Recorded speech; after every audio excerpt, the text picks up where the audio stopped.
Well, good morning. It's Monday morning. You're probably wondering about this unreliable guy doing these devotions because, of course, Saturday we left at before dawn to go to Raleigh and get our daughter moved. And the next time I thought about devotions, it was late that night.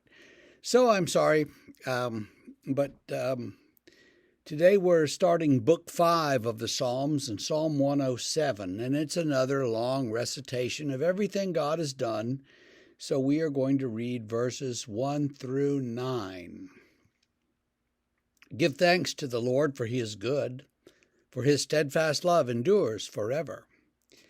Let the redeemed of the Lord say so, whom he has redeemed from trouble and gathered in from the lands, from the east and from the west, from the north and from the south. Some wandered in desert wastes, finding no way to a city to dwell in. Hungry and thirsty, their soul fainted within them. Then they cried to the Lord in their trouble, and he delivered them from their distress. He led them by a straight way till they reached a city to dwell in.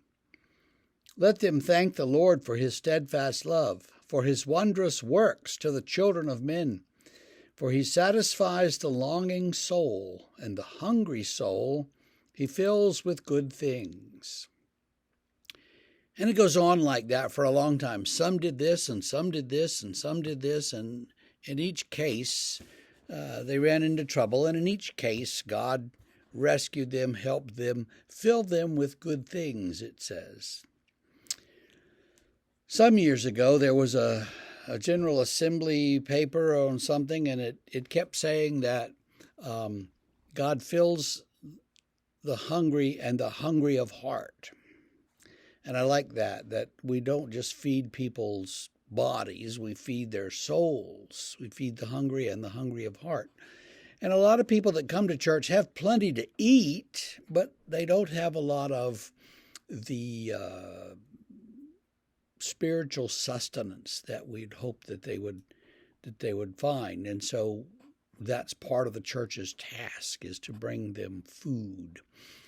Where do we get that food? Of course, well, we get it from God. God fills us, and we in turn take it and fill other people. Otherwise, it doesn't all work. We can't do it on the strength of our own efforts. We do it knowing that God fills us, and then we take that filling and use it to fill other people. And so we're kind of the middlemen, if you will, in the church between God and the people.